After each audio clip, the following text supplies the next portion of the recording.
You ask Tiger to solve. This deals with linear equations with one unknown. The final result is x equals -12. Let's solve it step by step. Simplify the expression. Expand the parentheses. Simplify the arithmetic. Group like terms.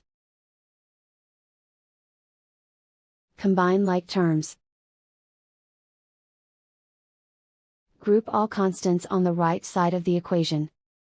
Subtract 12 from both sides. Simplify the arithmetic.